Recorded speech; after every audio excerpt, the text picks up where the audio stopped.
Replacement surgery అంటే ఏంటి, అది ఎలా చేస్తారు అన్నది ఇవాళ మనం చూద్దాం. మనతో పాటు ఉన్నారు డాక్టర్ దినేష్ గారు, ఆర్థోపెడిక్ సర్జన్. హిప్ రీప్లేస్మెంట్ అంటే ఇప్పుడు నార్మల్ వైపు ఈ హెడ్ ఇంకా నెక్ ఉంది.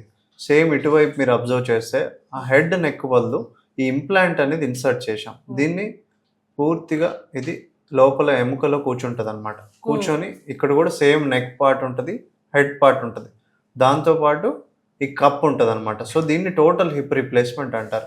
అలాగే హెమీ రీప్లేస్మెంట్ అంటే ఈ కప్పు పార్ట్ ఉండదు అనమాట. ఓన్లీ ఈ హెడ్ పార్ట్ ఇంకా ఈ లోపల కూర్చునే ఇలా రాడ్ లా ఉంటుంది అనమాట. సో దీన్ని హెమీ రీప్లేస్మెంట్ అంటారు. సో ఇది డిఫరెన్స్ అనమాట. దీంట్లో చూస్తే ఇప్పుడు మీకు హెడ్ పార్ట్ ఇంకా నెక్ పార్ట్ ఉంది. సో ఈ రెండు ఎముకల్ని తీసేసి మనం దాని బదులు లోపల కూర్చోబెట్టడానికి రాడ్ లాంటి ఇలాంటి దాన్ని కూర్చోబెట్టి నెక్ పార్ట్ లో ఈ ఇంప్లాంట్ ఉంది, అలాగే హెడ్ పార్ట్ లో ఇంప్లాంట్ ఉంది అనమాట. ఇక్కడ వరకు చేస్తే హెమీ రీప్లేస్మెంట్ అంటారు. టోటల్ హిప్ రీప్లేస్మెంట్ అంటే ఈ కప్ పార్ట్ అంటే అస్టాబ్లం అంటారు. సో ఈ కప్ పార్ట్ కూడా రీప్లేస్ చేస్తే టోటల్ హిప్ రీప్లేస్మెంట్.